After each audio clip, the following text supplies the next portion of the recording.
Class 10th exercise 8.1 NCERT math class 10th question number 9 solution. तो question क्या है कि त्रिभुज ए बी सी में जिसका कोण बी समकोण है। तो एक त्रिभुज है हमारे पास में, यानी कि ये बी समकोण मतलब ये कि 90 डिग्री पर है, और ये ए और ये सी। और हमको क्या दे रखा है, हमको दे रखा है कि tan ए बराबर कितना है 1/√3। तो हमसे बोला गया कि हमें मान निकालना है किस किस का। पहले तो हमें मान निकालना है साइन ए कोस सी प्लस कोस ए साइन सी, और सेकंड है कोस ए कोस सी माइनस साइन ए साइन सी। तो यहाँ पर गौर करने वाली बात क्या है कि tan ए, यानी कि हम इस वाले एंगल से देखेंगे। हम किस वाले एंगल से देखेंगे? इस वाले एंगल से। और हमने क्या पढ़ रखा है? हमने पढ़ रखा है लाल बटे कक्का। और हमें पता है ये साइन होता है, ये कोस होता है, और ये tan होता है। तो tan क्या होता है? लंब बटे आधार। tan होता क्या है? लंब बटे आधार। तो यानी कि ये मेरा लंब है, ये मेरा आधार है। अब हम यहाँ से देखेंगे इस वाले एंगल से।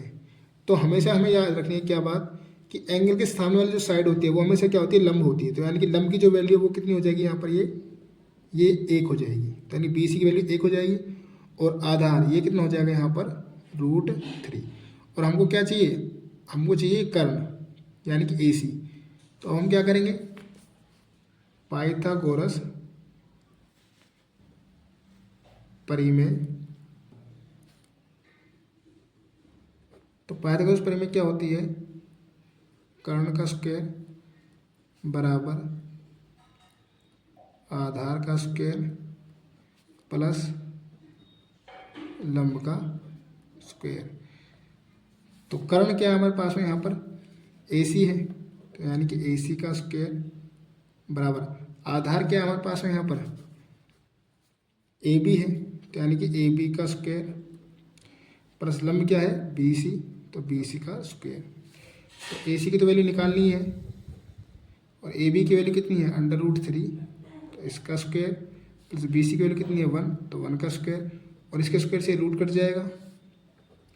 तो AC का स्क्वायर बराबर, और यहाँ से कितना आएगा? 3, और 1 का स्क्वायर कितना होता है? 1।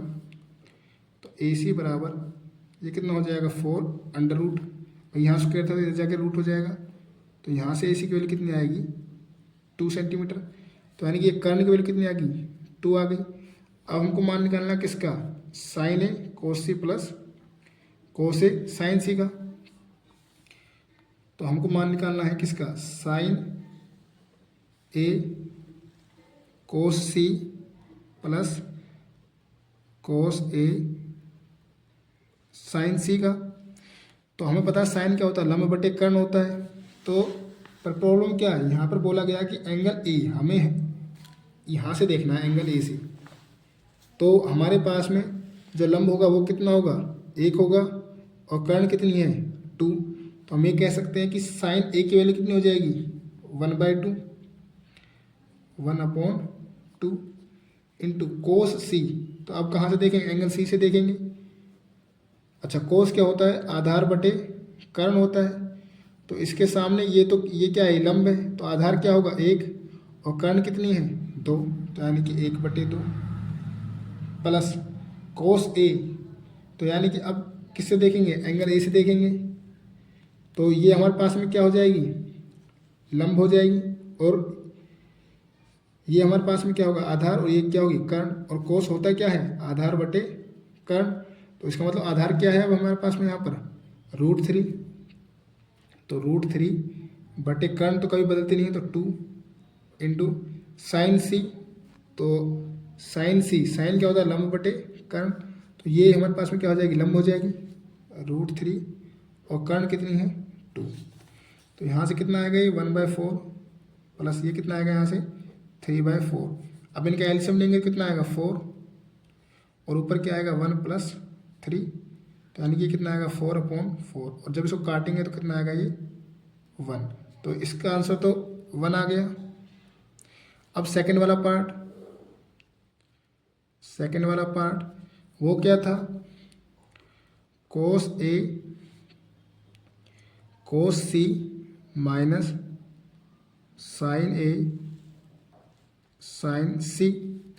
cos A तो फिर से हम यहाँ इस वाले एंगल से देखेंगे।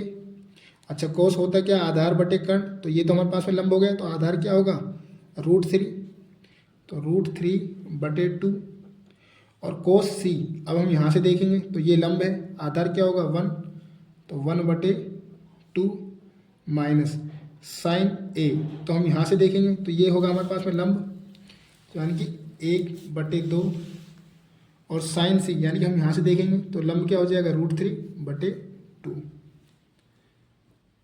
तो ये कितना आएगा यहाँ से सोल्व करके √3/4, और माइनस यहाँ से कितना आएगा √3/4।